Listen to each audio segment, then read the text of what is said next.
officiel, il faut y passer. On est obligé, il y a un protocole, il y a une procédure. Je suis là pour vous l'expliquer, vous expliquer dans quel contexte on est exactement, comment vous allez pouvoir interagir et faire part de vos réactions de manière valable aussi. C'est ça qui est important pour vous, d'être entendu, que l'on puisse prendre en note vos remarques. Donc voilà, c'est l'objet de mon intervention. Alors, moi je travaille pour le bureau ARIES Consultant, bureau d'études de l'environnement, on est un bureau indépendant. Alors c'est vrai qu'on est payé par les demandeurs, c'est comme ça. C'est la législation qui le prévoit. En région wallonne, c'est la règle, il n'y a pas d'autre manière de faire, on est obligé de faire avec, c'est normal, parce qu'on est indépendant.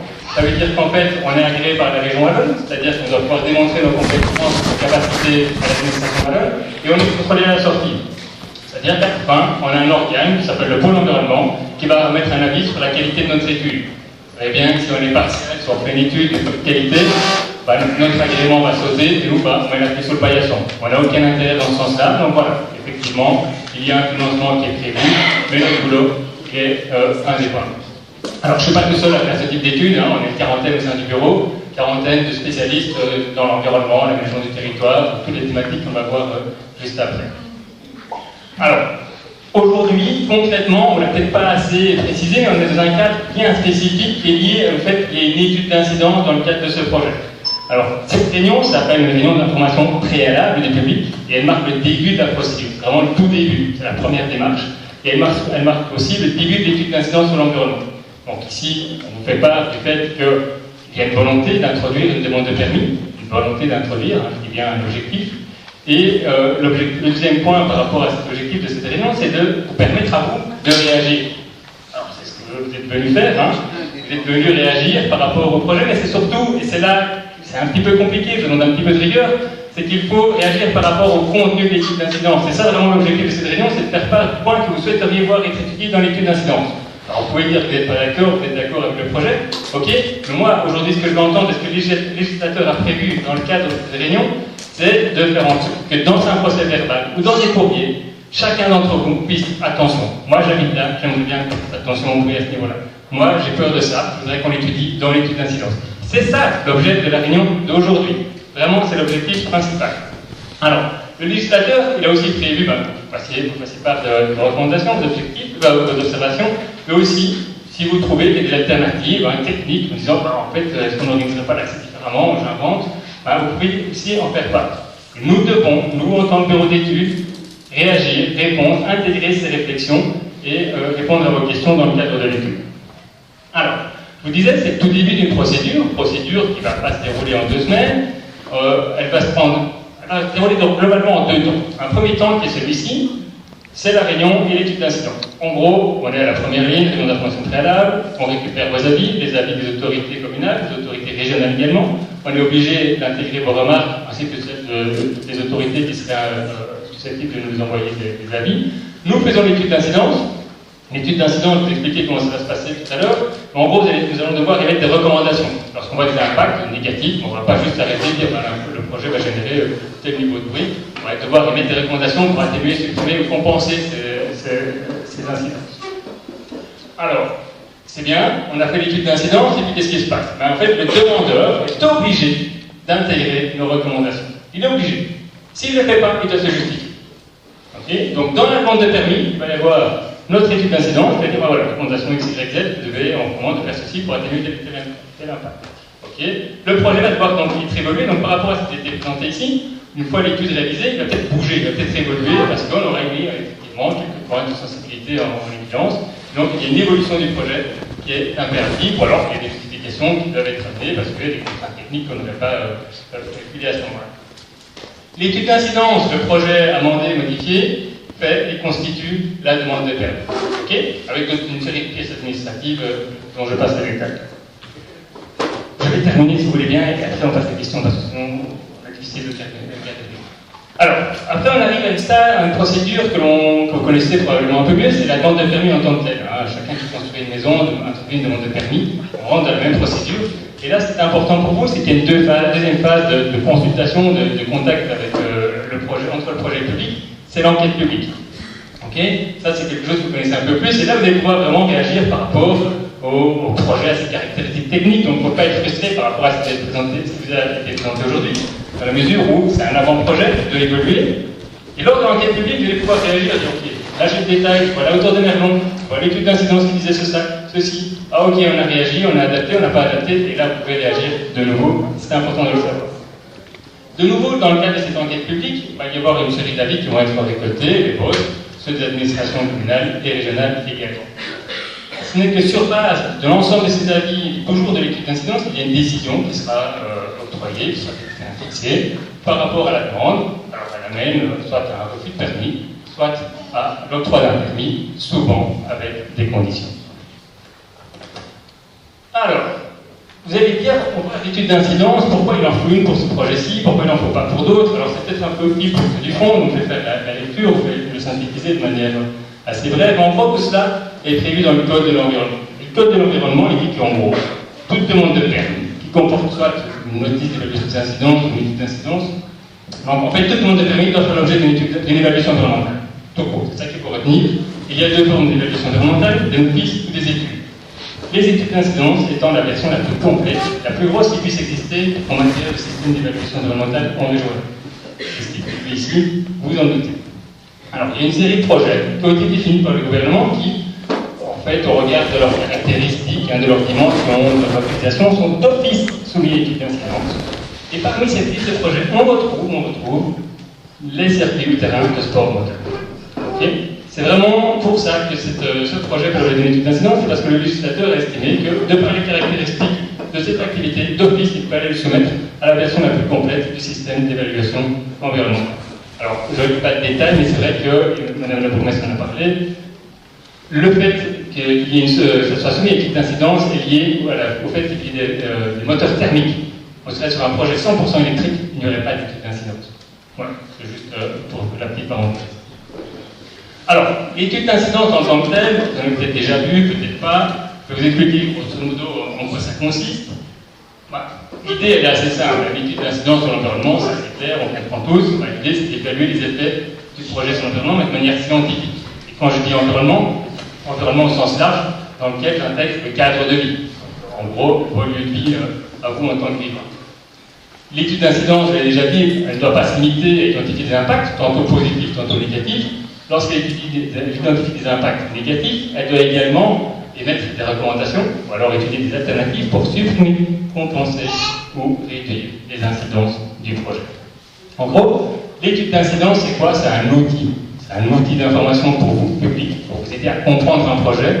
Lorsque vous regardez un plan, on a vu un schéma très simplifié ici, c'est pas spécialement simple. Lorsque vous allez voir une demande de permis, des plans techniques, des documents administratifs, l'étude d'incidence est là pour essayer de vous expliquer tout simplement possible comment ça va se passer. Et puis finalement, c'est aussi un outil d'aide à la décision, parce que l'administration ou les administrations, elles pensent peut-être à certains points particuliers quand elles ouvrent un dossier.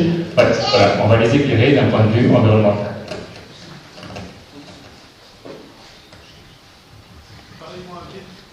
On fait un petit changement de micro, on prend son souffle et on parle un peu moins vite.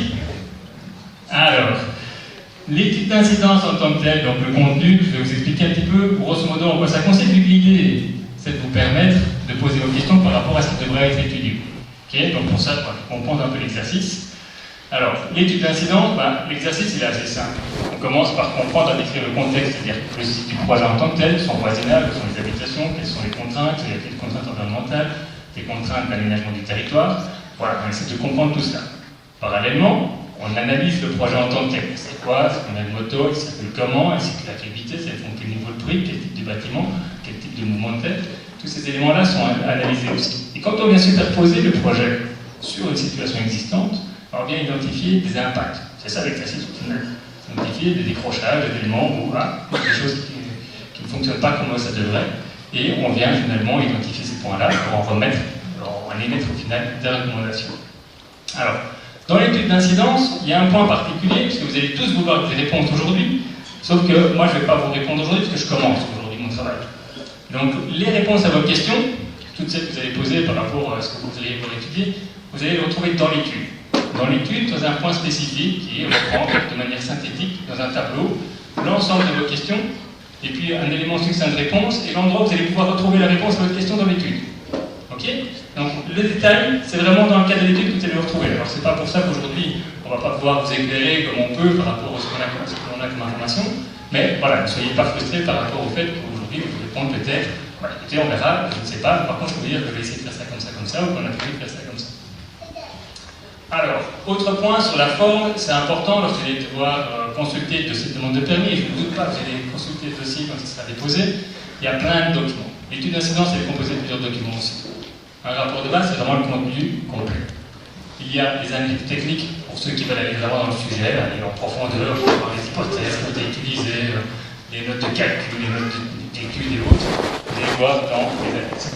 Et puis, il y a un document, et c'est peut-être ça le plus important, qui s'appelle le résumé non technique, le RNT. C'est un document qui est obligatoire. On nous l'impose, et il a pour objectif de permettre à tout à chacun qui n'a pas de compétences techniques ou scientifiques particulières de comprendre l'objet de la demande et les enjeux et les impacts sur l'environnement. Ok? Donc c'est important pour ceux qui veulent aller dans le détail, le rapport, les annexes, pour ceux qui veulent aller vraiment plus à l'essentiel, le résumé non technique.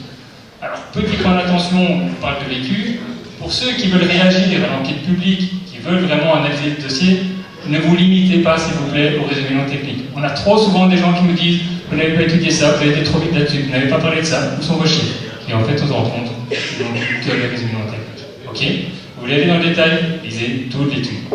Voilà. Alors, dernier slide, puis je laisserai la parole à l'échange, hein, vous êtes prêts, j'imagine. Ah oui, non, il y a encore une dernière intervention. Alors, juste pour vous aider à réfléchir aux questions, même si j'imagine bien que vous êtes venus avec une liste, voilà un petit peu les sujets qui vont être traités dans le cadre de l'étude. Je vais juste les parcourir avec vous très rapidement, hein, donc pour vous montrer un petit peu l'exhaustivité des questions. Donc, il y a des questions relatives aux aspects plutôt socio-économiques, des questions d'intégration dans le voisinage, d'emploi, de santé, de sécurité, des questions de mobilité, bien évidemment, c'est un peu le nerf de la guerre de tous les projets, avec les flux générés, les questions de stationnement, de sécurité dans les déplacements, les questions en lien avec le sol, le sous-sol, les eaux souterraines, les risques de pollution, est-ce que le terrain est pollué, est-ce que l'activité va générer des pollutions nouvelles ou pas, même chose pour les eaux souterraines, quelles seront les modalités de gestion qui seront prises pour éviter tout risque de pollution, voilà, c'est une question qu'on va se poser d'office. Alors, la gestion des eaux, avec une question relative à la gestion des eaux pluviales, bien entendu, la question relative à la gestion des eaux usées, il y en aura certainement, comment vont-elles être gérées, quels seront les impacts sur le réseau existant, sur le milieu naturel, voilà, c'est des questions également. La faune, la flore, ok, dans une zone agricole, il y a peut-être des milieux ou des espèces protégées ou d'intérêt, on va pouvoir analyser ces questions-là. Quelles sont les mesures de gestion et les impacts sur ces milieux naturels. Le bruit, gros sujet, hein, vous en doutez bien.